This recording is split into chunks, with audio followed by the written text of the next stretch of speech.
আসসালামু আলাইকুম। লাইভে আসতে হলো আজকে। সবাই জানেন যে আমার দেশ পত্রিকা আপনার পাবলিকেশনে এসেছে। আমরা খুবই আম, অধীর আগ্রহে অপেক্ষা করেছিলাম যে হ্যাঁ, আমার দেশ বাংলাদেশের কথা বলবে, বাংলাদেশের রিপ্রেজেন্ট করবে। এখনো আশাবাদী। তো প্রথমেই একটা হোঁচট খেয়েছে। আশা করি এটা আগামী দিনের জন্য আমার দেশ কর্তৃপক্ষের একটা মাইল ফলক হয়ে থাকবে। আমি এখনো চাই যে আমার দেশ পত্রিকা শুধু বাংলাদেশের কথা বলবে, বাংলাদেশের পক্ষের শক্তি হিসেবে কাজ করবে। কিন্তু সত্যি করে বলতে অনেকদিন যাবতই আমি জানি মানে আমার দেশ পত্রিকার নেপথ্যে কারা কাজ করছেন। একটি দলের অবশ্যই ম্যাক্সিমাম সাপোর্ট। এটা আমাদেরও ধরেন জাতীয়তাবাদী আদর্শের একটা ফেলিউরও বলতে পারেন যে আমরা মাহমুদুর রহমান স্যারের মতো একজন বিজ্ঞ লোককে বা খুব একটা ভালো মতো কন্টেন্ট করতে পারি নাই। সেই সুযোগটা তো অন্য অন্য কেউ নিবেনি। তো আজকের হেডলাইনের টপ পেজে ঢাকা অ্যাটাক একটা নিউজ আসছে, বেশ বড় সড়ো, এবং একটা তারা বেশ ন্যারেটিভ দিয়েছেন। মোটামুটি সবই ঠিক আছে।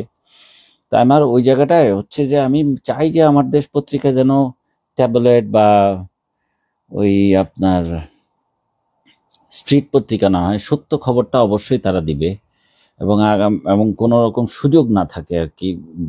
আপনার বিতর্ক যেন না আসে, সেই জন্য আমার এই লাইভে আসা। যেমন হাসিনা দিল্লিকে বলেছিল ঢাকা অ্যাটাক করতে। এই জায়গাটায় আম, আমার একটা মতামত আছে। হেডলাইনটা দেখে কিন্তু বেশ চটকদার মনে হয় যে হাসিনা দিল্লিকে বলেই দিয়েছিল ঢাকা অ্যাটাক করতে। আসলে 5 তারিখে হাসিনা যখন পালিয়ে যায়, আজকে প্রথম আমি ডিসক্লোজ করলাম। আমি চাচ্ছিলাম না ডিসক্লোজ করতে, জিনিসটা থাকুক। হাসিনাকে বেসিক্যালি ইন্ডিয়া চেয়েছিল ওদের বিমান বাহিনী পাঠিয়ে বাংলাদেশ থেকে তুলে নিয়ে যেতে, এবং এই নিয়ে বিমান বাহিনী প্রধানকে অন্তত পক্ষে 10 থেকে 15 বার, আমি যতটুকু জানি আমার সোর্স থেকে, ফোন করেছিল। এবং ভারতীয় বিমান বাহিনী প্রধান চাচ্ছিল যে তাদের সামরিক লজিস্টিক দিয়ে যেন হাসিনাকে নিয়ে যাবে। কিন্তু এই জায়গাটায় সবচেয়ে বেশি 5 তারিখে সবচেয়ে বেশি আপনার ইম্পর্টেন্ট ভূমিকাটা রেখেছিল 3 বাহিনীর মধ্যে বিমান বাহিনীর প্রধান। উনি চাইলেই কিন্তু ইন্ডিয়ান এয়ারফোর্সকে আমন্ত্রণ জানাতে পারতেন, কিন্তু তা না করে উনি নিজের নিজ দায়িত্বে বলেছিলেন যে যা করার বাংলাদেশ বিমান বাহিনী করবে। সেদিন যদি আপনার বাংলাদেশের আকাশসীমায় বা বাংলাদেশের অভ্যন্তরে যদি ভারতীয় লজিস্টিক ঢুকে যেত, পরিণামটা কি পরিমাণ ভয়াবহ হতো জাস্ট আপনি একটু চিন্তা করতে পারেন। তো সেই জায়গায় বিমান বাহিনী প্রধান সমস্ত লজিস্টিক দিয়ে, হেলিকপ্টার বলেন, যে জাস্ট গেট আউট। হ্যাঁ, তো আমি আজকের এই ন্যারেটিভে, ঢাকা অ্যাটাকের ন্যারেটিভে আমার দেশে দেখলাম এক পেশে মানে এক ধরনের সেনাবাহিনীকে বেশ প্রশংসা, জেনারেল ওয়াকারের বেশ প্রশংসা করে। এটাতে মনে হয় জেনারেল ওয়াকারের কিন্তু একটা ইনফরমেশন বেরিয়েছে যে উনি কিন্তু, ওনার বাবা ছিলেন স্বাধীনতা যুদ্ধের একজন বিপক্ষের মানুষ, শান্তি কমিটির সদস্য, সামথিং এর একটা ভয়েস লিক হয়েছে, আপনারা হয়তো শুনেছেন। পুরো ন্যারেটিভে মনে হলো একটা জেনারেল ওয়াকারকে একটা আপলিফট করার একটা মানে পায়তারা। এবং সেনাবাহিনী গুলি করতে চায়নি, সেনাবাহিনী জনগণের পক্ষে আসছে। সেনাবাহিনী কখন জনগণের পক্ষে আসছে? আপনারা ইতিহাসকে বিকৃত করবেন না দয়া করে। সত্য নিউজ দিবেন নিজেদের সাপোর্ট নেওয়ার জন্য বা দলের এজেন্ডা বাস্তবায়নের জন্য নিউজ করবেন না। কারণ আমরা কিন্তু সবকিছু দেখি শুনি, আমরাও কিন্তু পুরো আন্দোলনে না, গত 16 বছর ধরে এইসব মেকানিজমের সাথে সংযুক্ত। সেনাবাহিনী 23শে জুলাই, আপনার সম্ভবত 23শে জুলাই অথবা 21শে জুলাই যখন জাতিসংঘের এপিসি মানে জাতিসংঘের লোগো সম্বলিত এপিসি, জাতিসংঘের লোগো সম্বলিত আপনার হেলিকপ্টার আপনার আকাশে উঠে এবং জনগণের বিরুদ্ধে ওগুলা ক্যান্টনমেন্ট থেকে বেরোয়, তখনই কিন্তু সব বড় বাম্বটা খায়। হ্যাঁ, জাতিসংঘ থেকে স্টেটমেন্টও আসে এবং জাতিসংঘের মিশনও বন্ধ হয়ে যাওয়ার মতো উপক্রম হয়েছিল।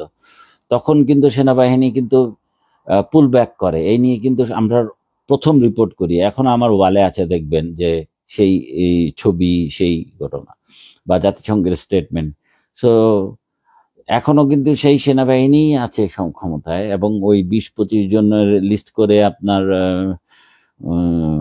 ইয়া করে আপনার তাদের পাসপোর্ট বাতিল করেছেন। কিন্তু আপনি কি মনে করেন উপরের লেভেলে 20-25 জনই পুরো মেকানিজম ইনভলভ? এখনো কয়েকশো আছে। এবং দেখেন মাঠে আপনার সেনাবাহিনী প্রায় 4 মাস আপনার ম্যাজিস্ট্রেরি পাওয়ার দিয়ে নামানো হয়েছে। এর মধ্যে ওবায়দুল কাদের 3 মাস পরে দেশ থেকে বেরিয়েছে। হ্যাঁ, মাঠে কোনো ইফেক্টই নাই।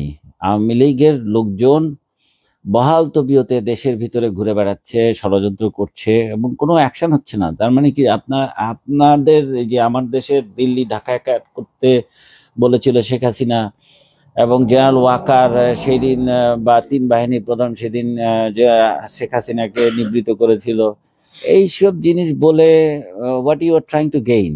হ্যাঁ, কোনো দলের এজেন্ডা বাস্তবায়নের জন্য কিন্তু আমার দেশ পত্রিকাকে আমরা ভালোবাসি নাই। আমি মনে করি মাহমুদুর রহমান স্যারের সাথে একটা দলের বেশ ভালো এখন কানেকশন আছে। এখানে লন্ডনেও বেশ কয়েকটা প্রোগ্রাম করেছে, আমি নিজেও গিয়েছি, ওনাকে ভালোবেসে গিয়েছি। আজীবন ভালোবাসবো ওনার দেশপ্রেম নিয়ে। কিন্তু আমরা কিন্তু ভারত মুক্ত, দিল্লি মুক্ত আপনার আন্দোলন করা মানে শুধু দেশপ্রেম না। আমাদের কোনো প্রভু নাই, দিল্লি থাকবে না কিন্তু আবার ওই রাওয়ালপিন্ডি আসবে বা করাচি আসবে, এই জন্য কিন্তু আমাদের এটা কিন্তু দেশপ্রেম না। সুতরাং দেশপ্রেম বলতে আমি এখনো মনে করি আমার দেশ মাহমুদুর রহমান স্যারের সাথে, নামের সাথে অঙ্গাঙ্গি জড়িত। আমরা স্বাধীন সার্বভৌমত্ব বাংলাদেশি হয়ে বাঁচতে চাই, বাংলাদেশি হয়ে আমরা থাকতে চাই, কারো তাবেদারি করে থাকতে চাই না। দিল্লি গেছে, করাচিও যাবে, যারা থাকবে আমরা মাথা উঁচু করে বাংলাদেশি হিসেবে শুধু আমাদের প্রয়োজনে যাদের লাগবে তাদের সাথে আমরা উইন উইন সিচুয়েশনে যোগাযোগ রাখবো। তো দিল্লি ঢাকা অ্যাটাক করার জন্য যে হাসিনার আবেদন ছিল সেটা আমি একমত না। এ ধরনের কোনো রকম আপনার অ্যাকশন প্ল্যান ছিল না। তবে হ্যাঁ, আপনার ভারতীয় বিমান বাহিনী চেয়েছিল হাসিনাকে তারাই পিক করবে, কিন্তু সেটা ঠেকিয়েছে বিমান বাহিনীর প্রধান। এবং উনি চাইলে সেদিন কিন্তু উনি যদি শুধু একটু হ্যাঁ বলতো তাহলে সেদিনই ওই বিমান বাহিনীর আদলে বাংলাদেশে ইন্ডিয়ান এয়ারক্রাফট বলেন, লজিস্টিক বলেন ঢুকতো। তারপরে কি হতো জানি না, বাট সেই জিনিসটার সম্পূর্ণ কৃতিত্ব কিন্তু বিমান বাহিনী প্রধানের।